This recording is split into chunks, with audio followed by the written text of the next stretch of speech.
What's going on? It's Kolev, and in this video I'm going to be showing you one of my favorite sword shield Greatsword builds that I've been working on. I think this build gives a lot of value, a lot of sustainability, and does a decent amount of damage to where you can pretty much wipe a lot of people. There's a few caveats in here, but without further ado, let's get right into the video. All right, so let's get right into it, man. So if we go over here, we're at medium load. I know that a lot of people like to go to the light load because of, you know, that bonus 15% damage, but I don't think you get enough protection. You're almost too squishy, so I don't see a way that you can really play Greatsword, Sword and Shield in a good capacity with the light armor. So this is what I'm running with right now. To get it out before I get into the armor, running 4 things of Moonstone. This gives you that 5% slash damage resistance. I pretty much play based on what everybody else is playing, or rather I defend based on what everybody else is playing. There's a huge slash meta right now. There's a massive fire staff meta. That's why I'm running 4 rubies for that plus 6% fire damage resistance as well. And then on our weapons, we're running Moonstones as well, because it's going to be a part of the build that I'll get to. So let's start from the head. None of this gear is going to be top tier gear. I haven't got the best gear yet. I need Void Dark Plate really bad, but I've been super unlucky. I wasn't able to do the expedition when it popped up to be able to get that armor. So still waiting on the expedition to pop up. I believe it's like Barnacle something. Working with what I got, but what I got, I'm still able to get it. All right, so right now we're working with the Shuriken heals, slash conditioning, and some bonus health. Now there is most definitely some better perks that you could get. Invigorate would be one of the better ones. I only have, I believe, 1 stack of Invigorate. Invigorate pretty much shortens the amount of time that, you know, disease, rend, and all these negative status effects that affect you. So it reduces that time. Absolutely massive. There's a lot of builds that do that. This will 100% help you with the Void Gauntlet as well, because there's no Void protection here. You don't see a lot of Void players, but it'll at least help to some capacity, right? Next, we're going over here to the heavy chestwear. So we got Enhanced Ward. This is also a really good one to have on the majority of your armor. Negative 4% damage from light and heavy attacks. We got Refreshing to reduce the maximum cooldown. Don't really need that because I'll get to it later, but there's other perks that would go way better here, like another slash conditioning or a thrush conditioning, something like that. Then we got Invigorated. Like I said before, Invigorated will be huge to have all the way down the line. The 4 stacks is 100% worth it in my opinion. That weaken, disease, all that stuff is really terrible. So you do not want to be in those states, and there's a lot of builds right now that are putting you in those states. So since we're kind of relying on damage output, not too much health, it's something you definitely do not want to be in that situation at all. So eventually I will get this build to be 4 stacked Invigorated, but this is what I'm working with now, and I'm doing pretty well so far. Over here with the light glove, so we got Empowered Breaker. So when your attacks are blocked, you gain a stack of power, increasing damage by 4.2% for maximum 5 stacks. So this is a really strong perk. I think that, you know, having Invigorated, like I said, it will be better than this. But like I said, based on the gear that I'm getting, the gear that I'm seeing in the shop, this is the best I can get currently. Still working on some better things in the future, but this build isn't at the peak that it could be. But I wanted to give you an idea of essentially what you can have in place of some of these things, right? And the health that could easily be replaced by Enchanted Ward, right? That like we have on the body right here. Ideally, I would run Enchanted Ward all the way down. That would be probably the best build here. The health isn't super good. Like it's decent, and you can, I guess, put more into other stats in your attributes, but I don't think it's that worth it. So all right, here we go. On the pants, we got Elemental Aversion. This is also a very good perk to have on all of your gear as well. Receive 4.5% less damage from ranged and elemental attacks. Absolutely massive going against like archers and things like that. Just having some sort of defense against things that you may not see very often, so when they do pop up, you can at least defend yourself to some capacity. Really important. Then we got Enchanted Ward on the feet, right? So we talked about that. Slash conditioning again, and health. Again, health, you can replace that with something much better. but this is what we have right now. As you see, the main theme, I have a lot of slashing resistance right now. That's because you see a lot of slashing players. Now, when I go against spear players, I definitely have to play way more strategic. I have to block more because obviously spear is almost completely thrust damage based, aside from like the sweep or the little swing where he's swinging it around. So, but we'll get to a way to deal with that as we continue going on down the list. So, all right, for the shield, don't have the greatest shield. I cannot for the life of me find really good shields. My crafting isn't good enough to craft a good shield, but this is what I got. I think overall the perks are pretty decent. Keen and Vicious, critical chance and critical damage increase. Now I got Accelerated Barrage on here. Absolutely terrible. I'm not using that at all. But like I said, I'm still working on getting a better shield. This was just the best one I could find currently.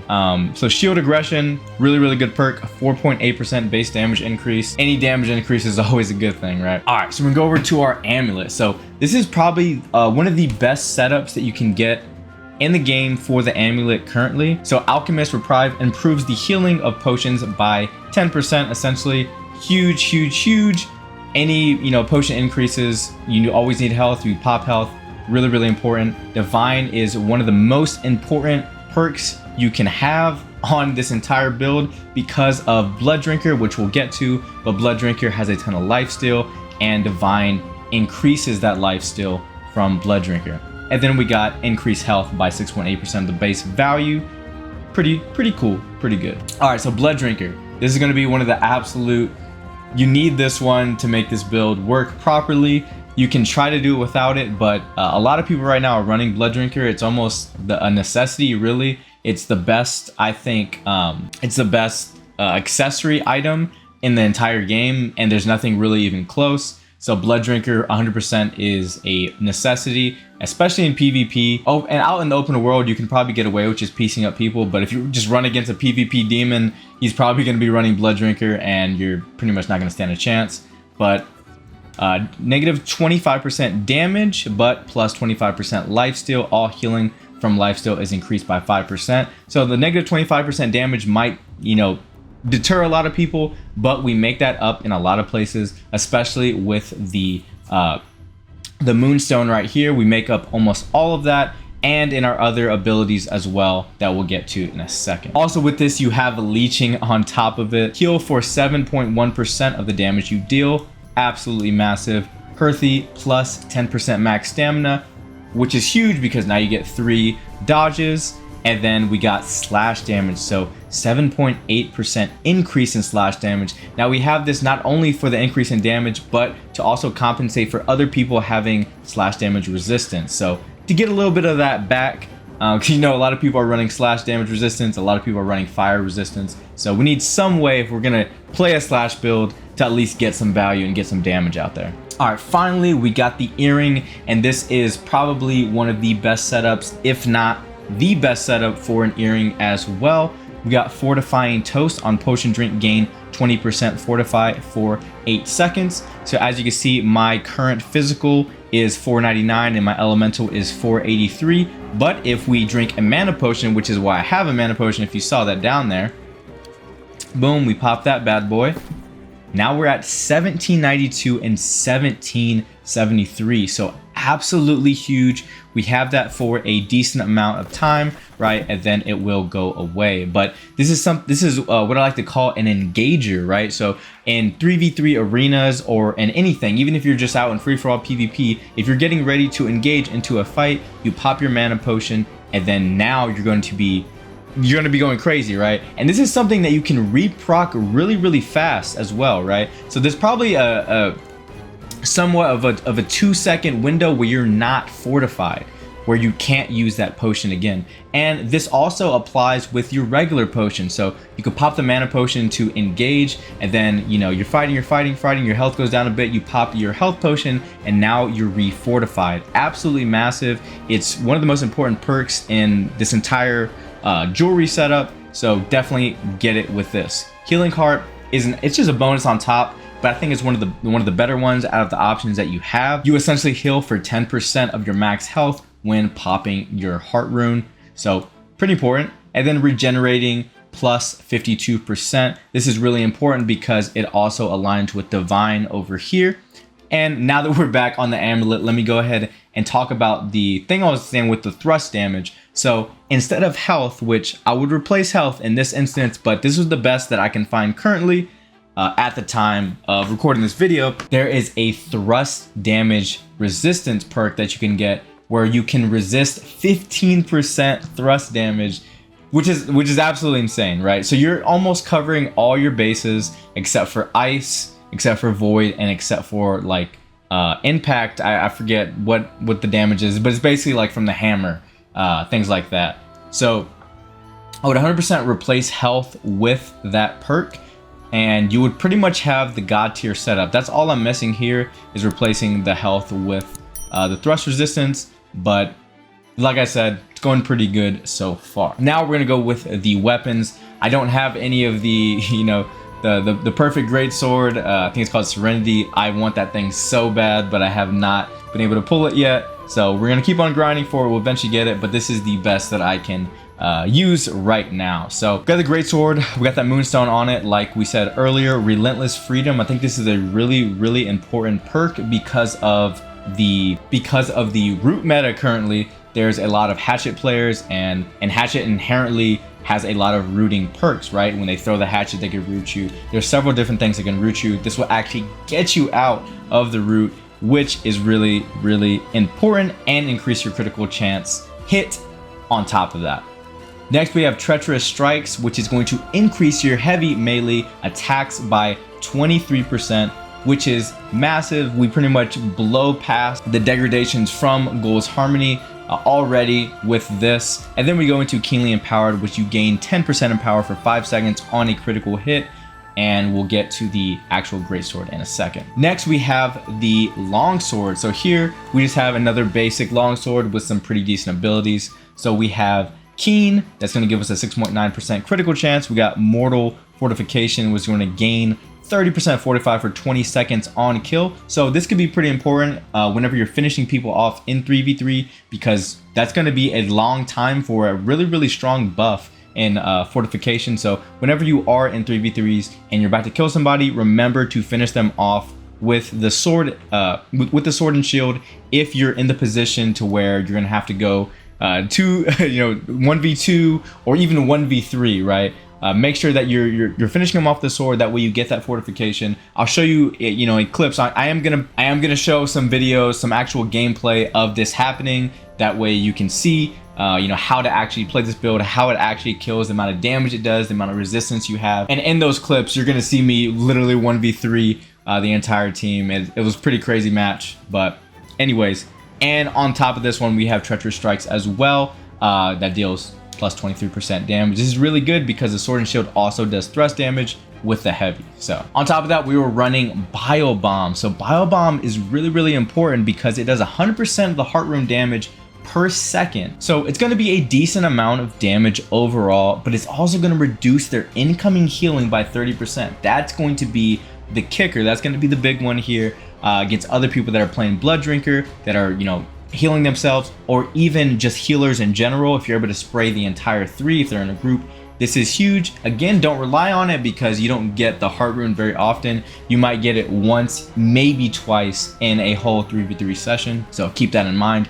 You have it more often in like OPR, something like that, but just don't make it something you're absolutely relying on. All right, now we are looking at the perk. So here we go. This is gonna be the Sword and Shield. So we got Upheaval. It's going to be just absolutely huge, a necessity.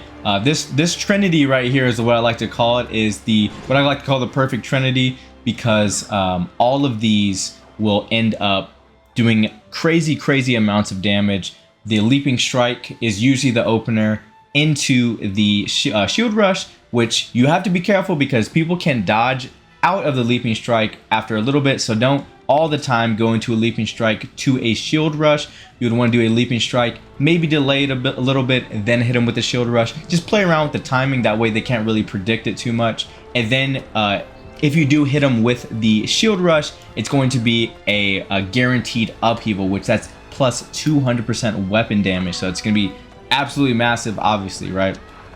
So for the Upheaval, we have it going all the way down at the tree. Same thing for Leaping Strike and Shield Rush. For the passives, we're going to get the precision, which sword and shield is going to increase their critical strike chance. For the passives, we have precision, which is going to increase critical strike damage by 10%. We got Achilles heel as well as empowered stab. Then we're going to go with critical precision. The reason why we're going with critical precision is because we pretty much want to have leadership. This is just going to be massive, and power gives you more damage. And this was really the only other passive perk on this side of the tree that I saw that might be useful. So confidence could be pretty useful. Maybe in open world PvP, maybe in OPR. A 3v3 arena, it's a little bit hard to say, especially if you're going against, you know, people that have a lot of range stuff, a lot of fire staff players that are able to put AoE stuff on the floor to where you won't be at full health anymore. But otherwise, it could be pretty strong when you combine it with leaping strike. It's just going to give you a ton of opening damage to follow up with a lot of other stuns and guaranteed attacks, right? And then if we go over to the defender side, 100% got to get sturdy shield. That's an absolute necessity. Elemental resistance, again, absolute necessity. Final blow is also a pretty strong perk and almost a necessity as well, because that gives a lot of value to actually just going through and following through with a light chain attack. Recuperation is an absolute must as well. All incoming healing and regeneration is increased by 10%. So this is, again, is gonna go with your blood drinker, right? Your blood drinker, every time you do damage, you're getting health. This is going to increase that by 10%. Finally, defensive training, when you block an attack, gain 20% fortify for 5 seconds. It's just a must. Again, it's so easy to block an attack, and to get such a huge benefit from it is a no-brainer. Finally, we're gonna go over here to the attributes. So I'm dumping 300, essentially 300 in strength. We want to be able to get that plus 7% base damage while under 90% health. A lot of the time you're going to be under 90% health, so a plus 7% damage again is going to be really important when, you know, doing this build, right? Dexterity, we're getting up to 100. We want that plus 5% base damage while the stamina is not full, because a lot of this time when you're in these fights, your stamina isn't going to be full, and that's kind of going to be the focus as well. But we also want the beginning 25 of this because we get plus 5% critical hit chance. I actually realized I didn't have this spec'd properly when I respec'd earlier. There's a little bit of a difference, and I'll go through that. So I actually put 1 point into focus. Now this is really important, and all the preceding videos that you're going to see of me fighting, I actually forgot to do this. So I would have been even stronger had I've done this. But nonetheless, at 50 of focus, you get plus 10% incoming healing. This works with Blood Drinker, and the way that you would get here is through a food called tostones.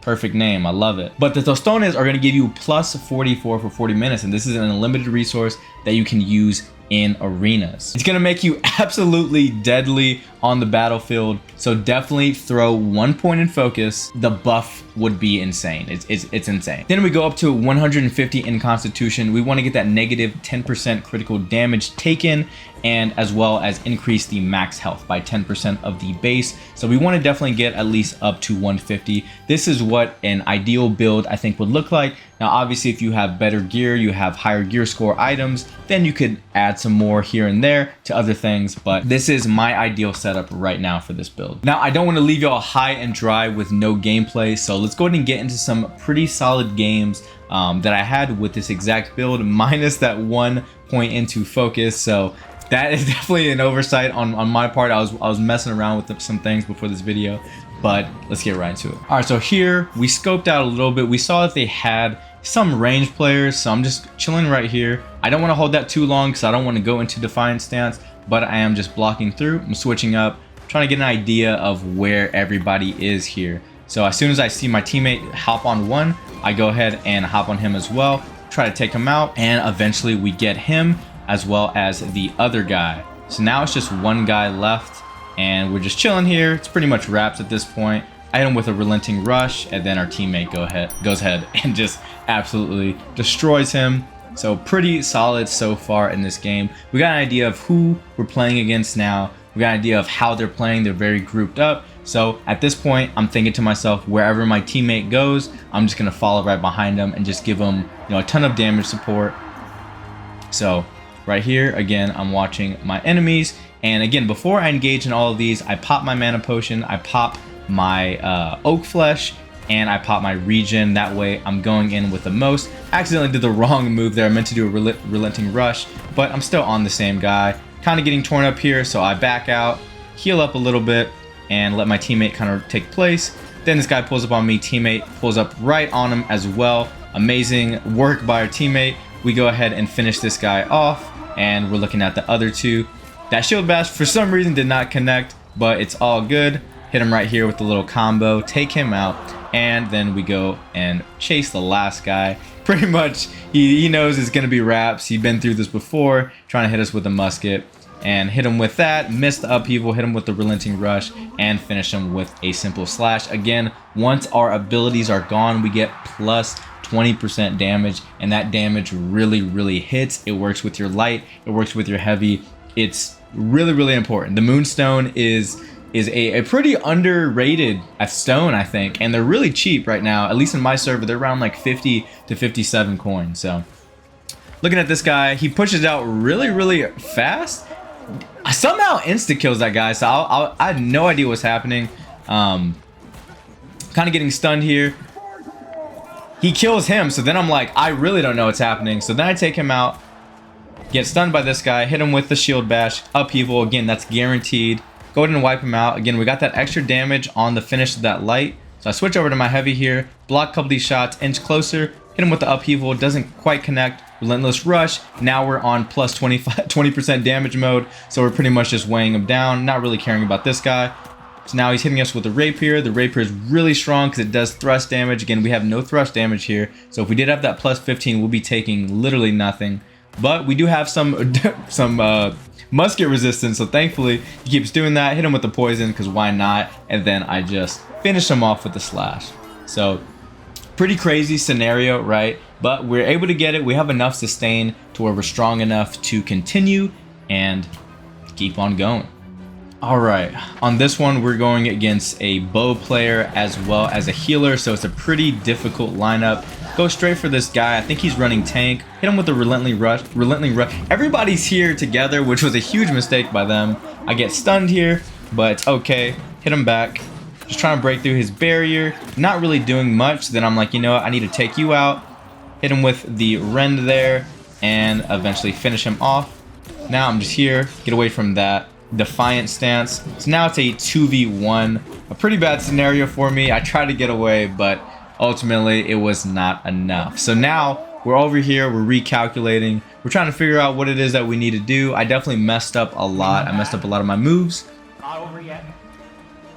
And we're all talking a little bit, so now we kind of have a better idea of what we're going against. So the plan's a little bit different. We have some range as well on our side, so I'm waiting for Graf to make his move, and I'm pretty much just pushing with him. So whoever he's pushing with, I see that the arrow is kind of alone. I go to him, then I switch it over because I feel like that was a pretty dangerous move, but we eventually get him out. We get the other person out, and we just wipe the floor with them. The rush was pretty disgusting. So already right there, 4 kills, a decent amount of damage. So we just need 2 more rounds now to pretty much finish the game and clean the clock. All right, again, doing a little bit of a peek, trying to figure out where they are, what their plans are. He wasted his move over there. I did see that, so I thought about going after him, but then I was like, you know what, forget it. He ended up being there anyways, but this guy's more squishy, so I changed all of my focus to him, backed up a little bit, hit him with the relenting rush, and teammate was able to get that finish. Now I'm on the tank guy. Should have backed up here. That was definitely a mistake on my part, but it's all right. We were able to get the other guy and pretty much just finishing this guy off with some light strikes, upheaval. He stuns, but our teammate got him with the distance. So at this point, we pretty much downloaded them. We know what they're doing, so it's pretty much wraps at this point for them, at least, unless they completely change the dynamic of their team and how they go about pushing. Almost get hit by this arrow strike here. Kind of just filling him out. He's able to get another one pretty quickly, so that kind of freaked me out. This guy is just coming crazy, so I'm like, all right, let me just pop my stuff and probably engage with him. So that's pretty much what I do. Back up so I don't get hit by that. Hit him with a relenting into that, Now we're just trading blows. I'm doing that extra damage. I know I'm gonna probably be doing more damage than him. And we back up right here. Hit them both with a beautiful heavy. They just lined up perfectly right there. I get hit back, but one of them dies. Relenting rush, can't even talk. Just to get behind him, then finish him up easily with the light. So as you can see, this build is pretty insane. There is a lot of there's a lot of stuff you can do with it, man. And I think it's a not only jack of all trades, but I think it provides enough fortitude and enough damage to actually be really competitive. Again, this is probably at one of the weakest states that it could be. I mean, obviously it could be worse than what it is, but you know, with Void Dark Plate, it's going to be an absolute machine. You're going to be way more tanky with that plus 20% armor. So the build can only get better, but this is an example of, you know, a pretty decent to mid build that you can still do a lot of damage if you're skilled enough. You know when to get in and out of fights. Really important to actually understand the skill and what your abilities are actually doing, when to use certain abilities, so on and so forth, man. There's so much to this game, and the PvP is one of my favorite parts of it. So if you are enjoying it, let me know down in the comments below. Like the video if you did enjoy the video as well, if you've never seen a build like this. I know there's a couple builds that are kind of similar to this as well, in the way that the attributes are assigned to. I haven't seen too many putting that 1 point into focus though, so I think that's a new one. Don't quote me on that, but I've never seen it before. Anyways, guys, if you did enjoy the video, subscribe as well. I really do appreciate that. And the likes help the video go out to more people, so that they can potentially try to run some great sword and shield builds as well. But anyways, guys, hope you have a beautiful day or night, whatever time you're watching this video. And I'll see you next time.